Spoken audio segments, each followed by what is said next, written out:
भारत को धोखे में रखा चीन ने। भारत के साथ झड़प कर नेपाल में खेल खेल गया चीन। भारत के कई इलाकों पर चीन की नजर। भारतीयों पर नेपाल के लोगों ने मारे पत्थर। भारत में चीन के जासूस हुए एक्टिव। नेपाल में चीन ने बना दी अपनी सरकार। दोस्तों, चीन और भारत के आपसी झगड़े में नेपाल कितनी गहरी चोट भारत को पहुंचा रहा है, इसको हमने नजरअंदाज किया। जी हां दोस्तों, भारत और नेपाल के रिश्ते बीते कुछ महीनों से काफी तनातनी भरे रहे हैं।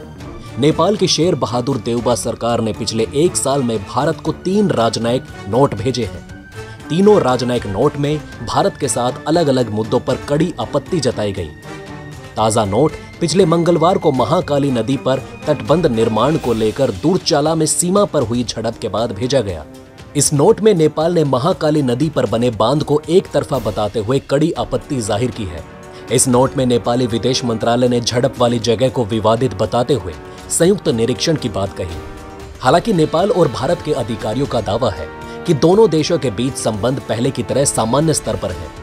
शेर बहादुर देउबा की सरकार आने के बाद भारत के साथ संबंधों में गर्मजोशी देखने को मिली थी, जो उनके पूर्ववर्ती केपी शर्मा ओली के कार्यकाल में निचले स्तर पर पहुंच गई थी। काठमांडू पोस्ट की रिपोर्ट के अनुसार भारत और नेपाल के बीच संबंध अधिकारियों के दावे के ठीक विपरीत है। रिपोर्ट में नेपाल के पूर्व राजदूत दीप कुमार उपाध्याय के हवाले से बताया गया कि नेपाल और भारत के बीच संबंध रिजल्ट ओरिएंटेड नहीं दिख रहे। उन्होंने आरोप लगाया है कि भारत ने राजनयिक नोटिस के जरिए व्यक्त की गई नेपाल की बार बार की चिंताओं को नजरअंदाज किया है। ऐसे में उन संबंधों को स्वस्थ नहीं कहा जा सकता। नेपाल ने भेजा था दूसरा नोटिस। दोस्तों, इससे पहले अक्टूबर के अंत में देउबा सरकार ने भारत को राजनयिक नोट भेजा था। इसमें दूरचाला के व्यास ग्रामीण नगर पालिका 2 में डोमलिंग के 9 वर्षीय बच्चे पवन महारा के गंभीर रूप से घायल होने का मुद्दा उठाया गया। नेपाल ने आरोप लगाया था कि 28 अक्टूबर को महाकाली नदी को पार करते समय एक सड़क निर्माण विस्फोट के पत्थर के टुकड़े पवन को लगे। नेपाल का ये आरोप है कि पिछले साल 30 जुलाई को दूरचाला में व्यास ग्रामीण नगर पालिका 2 में खांगडंग के पास रहने वाले 33 साल के जया सिंह धामी को भारतीय सुरक्षा बलों ने विस्थापित कर दिया था। वे केबल के जरिए महाकाली नदी पार करते समय नदी में गिर गए थे। तब से वो लापता है। नोट में नेपाल ने भारत से मांगा था मुआवजा। दोस्तों, तब नेपाल के गृह मंत्रालय ने एक टीम गठित कर भारत से धामी परिवार को मुआवजा देने के लिए कहा। इस मामले में हुई आलोचना के बाद शेर बहादुर देउबा सरकार ने पिछले साल अगस्त में भारत को एक राजनयिक नोट भेजा। इसमें भारत से घटना में शामिल भारतीय सुरक्षा कर्मियों की संलिप्तता की विस्तृत जांच शुरू करने का अनुरोध किया गया था।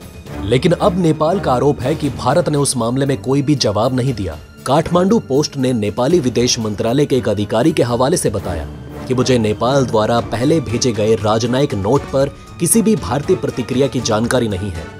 भारतीय पक्ष ने सरकार द्वारा भेजे गए किसी भी राजनयिक नोट का जवाब नहीं दिया। वहीं भारत की तरफ से भी देखा गया कि नेपाल की तरफ से काम कर रहे लोगों पर पत्थरबाजी हुई है। दोस्तों, धारचूला के घाटखोला में तटबंध निर्माण कर रहे मजदूरों पर नेपाल की ओर से फिर पथराव किया गया, जिससे डंपर और जेसीबी के शीशे टूट गए। पथराव से डंपर चालक भी मामूली रूप से घायल हो गया। नेपाल की ओर से किए गए पथराव की यह 11वीं घटना है।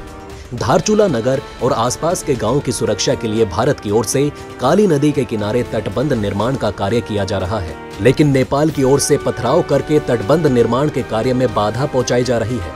पिछले शुक्रवार शाम घटखोला में नेपाल की ओर से फिर पथराव में डंपर चालक नेपाल निवासी दानवीर सावंत चोटिल हो गया। घटना से मौके पर अफरा तफरी मच गई और काम कर रहे मजदूरों सहित डंपर और जेसीबी ऑपरेटरों को काम छोड़कर लौटना पड़ा। वहां के आम लोगों का कहना है कि भारत और नेपाल में रोटी बेटी का रिश्ता है।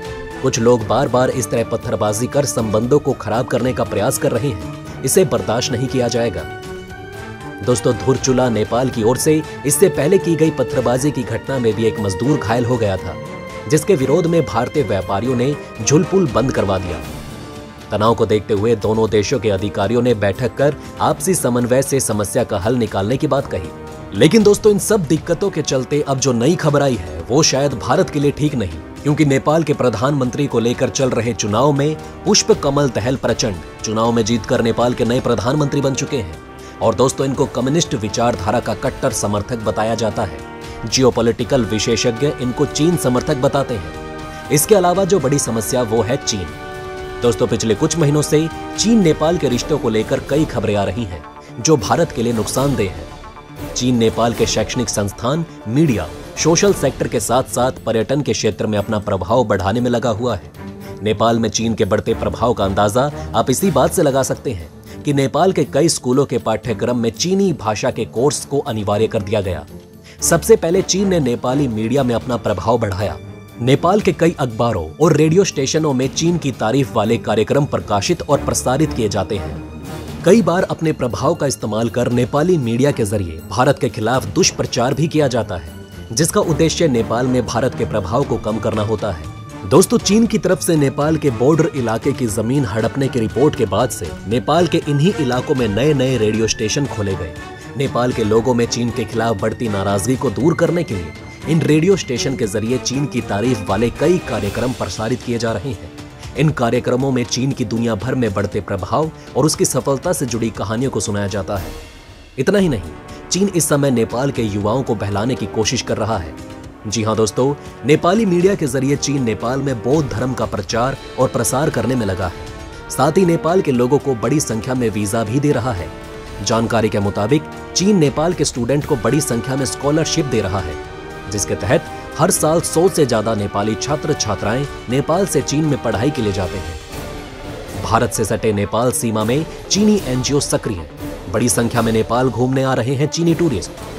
लेकिन दोस्तों, इससे भी बड़ी समस्या भारत के लिए है नेपाल में घूमते चीन के नागरिक और चीन के एनजीओ। चीन के पर्यटक बड़ी संख्या में नेपाल घूमने आ रहे हैं। एक रिपोर्ट के मुताबिक साल 2008 में नेपाल में जहां चीन के 35,166 पर्यटक नेपाल घूमने आए थे, वहीं साल 2019 में यानी कोविड से पहले 1,69,543 चीनी पर्यटक नेपाल घूमने आए। बड़ी संख्या में चीनी पर्यटक आने की वजह से नेपाल के पोखरा और थामोल जैसे कई इलाकों में चाइना टाउन बन चुके हैं, जहां पर चीनी प्रभाव साफ देखा जा सकता है। दोस्तों, चीन के कई एनजीओ भारत से सटे नेपाल सीमा में काफी सक्रिय हैं। नेपाल के लुम्बिनी में चीन से कुछ एनजीओ सोशल वेलफेयर से जुड़े कार्यक्रम कर रहे हैं। कई बार इन एनजीओ की आड़ में चीन के जासूस भारत से जुड़ी सीमावर्ती इलाकों पर अपनी गतिविधियों को अंजाम दे रहे हैं।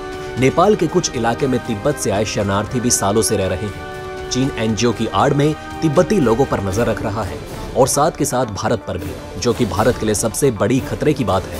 और भारत ने भी अब नेपाल से आने वाले लोगों पर चौकसी बढ़ा दी है और साथ ही सीमावर्ती क्षेत्रों में काम कर रहे सभी एनजीओ पर भी, ताकि सर्वे की आड़ में भारत में वो जासूसी ना कर पाएं।